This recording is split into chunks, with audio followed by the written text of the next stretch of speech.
So it looks like it's going to be a cold winter for the Russians this year. Now, Russia has not experienced this before because Russia was used to bombing thermal power plants in Ukraine and Ukraine not doing the same thing. But Ukraine has just formulated a new doctrine. If you hit our thermal power plants, we're going to hit yours in return. So you'll be cold as well.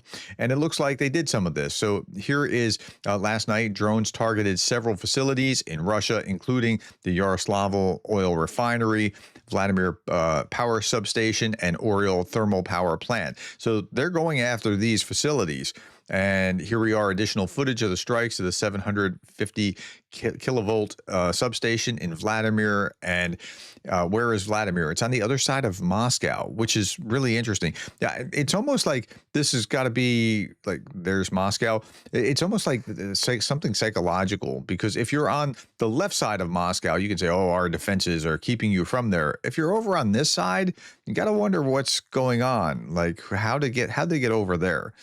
Okay. Here's some more imagery. The thermal power plant in Oriol in Russia was struck twice by what could be cruise missiles. They're reporting that these were cruise missiles. I don't see that being reported from the Ukrainian side, but it's quite possible. Okay. Overnight, Ukrainian drones conducted a strike on Russian energy infrastructure, successfully hitting the Oriol power plant and a major 750 kilovolt substation. You can see what the strike looks like at night. Like, that's not what the night looked like before that. Uh, Again, Oriol thermal power plant, this key cogeneration plant, supplies up to 40% of the region's electricity, 65% of Oriol's central heating. They claim the site has been attacked by missiles, not drones. Maybe that's just cover because it's on the other side of Moscow. I'm not sure exactly what's going on here, but you can see it from NASA firms, from space. You can see this strike. This is Slavenia Neft Yanos oil refinery in Yaroslavl, struck by Ukrainian drones. Fifth largest refinery in the country with annual capacity of 15 million tons, 300,000 barrels per day, 4.6% of national output. So 500 miles or 800 kilometers from Ukraine. And it's also northeast of Moscow. It's clearly been hit and it's on fire. So that's where Yaroslavl is. So yeah, I think part of the choice of places may very well be psychological as well. Now, beyond the Ukrainian sanctions that are taking place right now on oil and power stations, we also see cyber war. So here's Operation Leviathan, where we attacked two power plants in Russia. The power plant was in Yekaterinburg with 2 gigawatts of power output. The plant survived the attacks, but not without power outages. Russia hides all news of hacking unless there are fires or the news cannot be suppressed.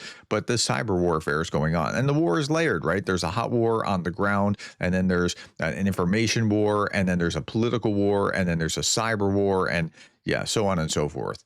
Okay. Ukraine's air defenses shot down or jammed 108 targets overnight. This is what the Russians were doing to Ukrainians, including 1 Iskander-M ballistic missile, 107 drones. There were 36 impacts. And when we look at the impacts, it's the same kind of thing that we would expect to see. Russian drone strike on Sumy injured 11 people, including 4 kids overnight. It's Halloween, October 31st. A 9-story building caught on fire and 12 residents were rescued. We also see Zelensky confirming Russian bombs in Slovyansk thermal power plant just hours ago. 2 people were killed, others wounded. And then we see something that's a little different, something that we haven't seen before. It's just been reported. It's been going on for a little while. Okay, these missiles are something different. Okay. So Russia used the 9M729 missile against Ukraine, the very one that led the U.S. to quit the nuclear treaty, because they're nuclear capable. So Russia has begun using 9M729 cruise missile against Ukraine, a weapon capable of carrying a nuclear warhead. It's confirmed by Foreign Minister Sabia. According to Reuters sources, Russia launches began on October 21st, just days after Trump and Putin met in Alaska. on August 21st, days after Trump and Putin met in Alaska. Since then, Russia has fired 23 of these missiles, plus two earlier launches that took place in 2022. Western analysts see Russia's 9M729 use as a direct signal to Europe that it is within strike range. So they're communicating all the time, whether they're communicating by phone or in person, or whether they're just making public statements at each other, they're communicating. And this is sending a message. Here is President Trump talking about it, why they left this INF treaty. Russia has violated the agreement.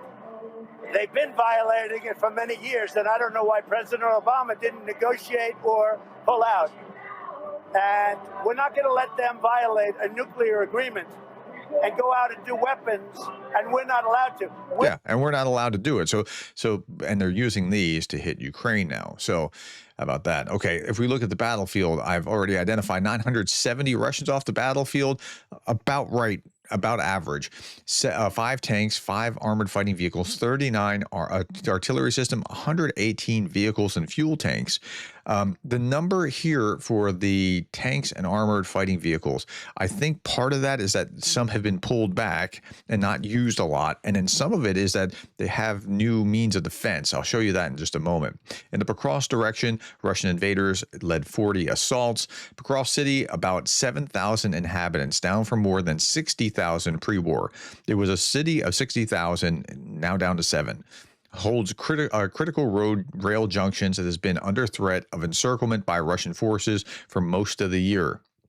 Ukrainian troops are nearly cut off as Pokrovsk defense strategy fails. Slow but steady Russian advances have nearly closed a pincer around Ukrainian brigades. This is from Euromaidan Press. This isn't just like Bob's blog somewhere, right? Let's look at the article. Here's what we know. 3 Ukrainian brigades are nearly surrounded in a pocket around the city of Pokrovsk. It's too late for an orderly retreat. Ukrainian commanders continue to prioritize urban defense, but they lack the troops. Drones are abundant, but they work best over open terrain. So the advantage that you have with drones is somewhat minimized in an urban environment. It's not nearly as effective as in an open field. Ukrainian troops are dangerously close to being surrounded in the 30 square kilometer pocket stretching from Pokrovsk east to why is my mouth not working? Mirnograd. Excuse me.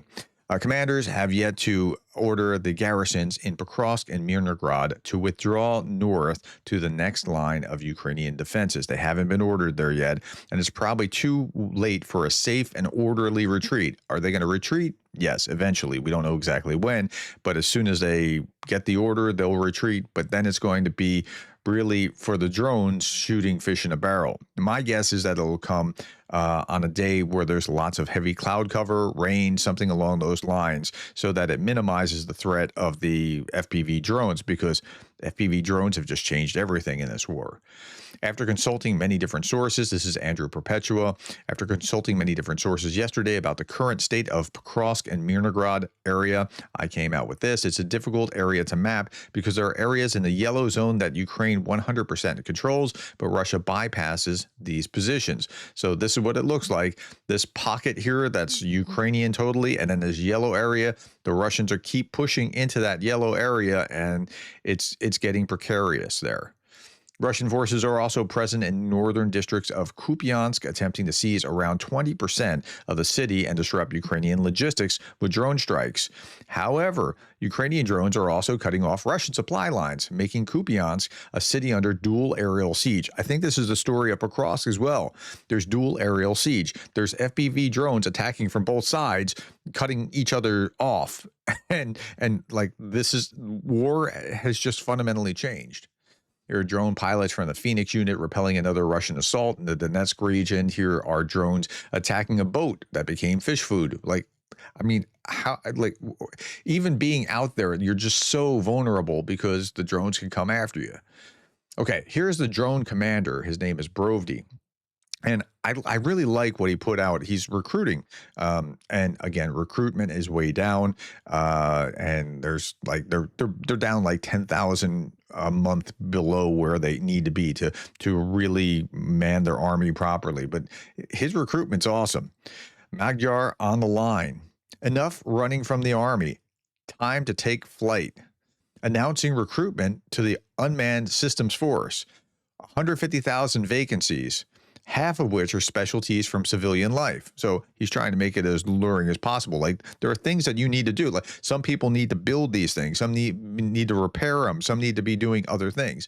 You will serve where you choose and as who you personally choose. The commander's word. Like, you get to serve in the branch that the specialty or branch or wherever that you choose. 12 bird units await you. These are drone units. Drone, ammunition, and all gear await the pilot, not the other way around. Leave that hassle to me. I love this guy. Like, okay, so my PhD is in organizational leadership. I've built multiple programs in my university, a master's, a minor, a major in leadership. That's exactly right. Exactly right. Drone, ammunition, and all gear await the pilot, not the other way around. You don't have to go fundraising. Leave that hassle to me. We will train you, get you airborne, keep you safe. The UBS grouping is 5 months old in a few days. Results on the board: 30,000 Russian invaders are gone. Over 100,000 enemy targets destroyed, damaged over 150 days. That's exactly 2 full strengths occupying army assault corps scrapped, or 50 battalions at full strength. That's what they've been able to do. We make up 5% of the total strength of Ukraine's defense forces. Join up, the war is in full swing. You couldn't possibly come up with a better message, in my estimation, or a better recruitment kind of message. That's just powerful. Okay, meanwhile, I told you that the Russians, the reason for the tanks, well, they're doing things that are different than what they used to do. They used to have these cope cages, and they'd be able to blast a cope cage and then come right through. The Russians are increasingly sheathing their tanks and infantry fighting vehicles with wires made of unbraided metal cables. Their length is 80 centimeters. It's claimed that about 900 such brooms are used for one armored vehicle. So, but it's clever, right? I mean, it's harder for an FPV drone to attack and actually have an impact.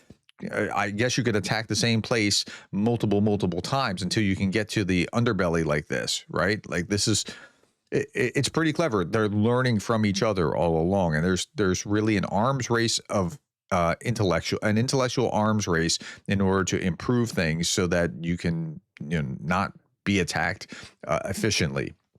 Okay, Russia sends people with intellectual disabilities to war. 27-year-old man, he's officially diagnosed with intellectual disability. He's mentally retarded, right? Or has some kind of behavioral disorder or something. Behavioral disorders, was killed in the war in Ukraine. His family says he didn't understand what he was signing. He has severe disability since childhood. He couldn't read or write. In 2018, he's convicted of a minor crime and sent to prison. In the fall of 2023, about 6 months before his release, he was secretly recruited to the front and declared fully fit for service. The guy's so mentally incapacitated, he can't read or write, but he's declared fully fit for service. In September 2025, his family received a notice that he had died from a head wound. Similar cases are being recorded across Russia. According to Russian law, citizens with mild intellectual disabilities are only partially fit and cannot be drafted, but they tricked the guy, and now he's no longer with them. This is happening increasingly. I've seen more and more reports of this sort of thing.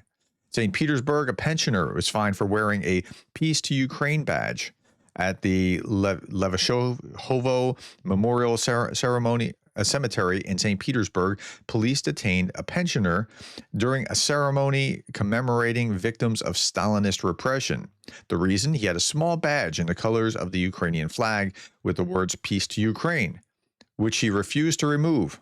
Police took him to the station and charged him with discrediting the Russian army because he wore this little badge that said "Peace to Ukraine." That's it. He didn't say the Russian army is terrible, they're a bunch of big bullies, nothing like that. Peace to Ukraine, that's it. The reason, a small badge with the colors and "Peace to Ukraine," discrediting the Russian army. A court found him guilty, fined him $370. That's more than the average monthly pension in the region. And that's not a sign of strength, that's a sign of weakness. All right. I'm talking about drones quite a bit. Here's a ground drone. And I saw this. Now, this is not military application or military purpose. This is like, this is Jetson's one personal air vehicle. Price is $128,000. US dollars. It's really toys for the rich right now, just as they're improving this kind of thing. Over time, the price will drop as the technology gets better and it goes into some kind of mass production. But I can see the military application or purpose or use of these kind of things coming soon. I mean, maybe not in the Ukraine war. Maybe it'll be after that, but it's interesting to look into the future. Okay, before I go to my very last thing, Andrew Lachansk, undergraduate YouTube member. Thank you, Andrew. I appreciate your support. As you can see, I'm wearing Superman. I went with this instead of a serial killer, but it's really not Superman. I'm really going as Clark Kent. See, I have my glasses on. Now I'm Superman. Now I'm Clark Kent. Now I'm Superman. Now I'm Clark Kent. People in Metropolis are kind of stupid. Last little bit here, and we'll be done. And that is this. Darth Putin, day 1,346 of my 3-day war. Pokrovsk had a pre-war population of 60,000. Remember we talked about that? I've lost 120,000 casualties to capture half of it. I remain a master strategist. Okay, my friends, that's all that I have for you today. Thank you for your time. Thank you for the likes, the shares, and the subscribes. Put your comments below. I try to read as many as I can, especially about pronunciation. I understand, and I appreciate your help.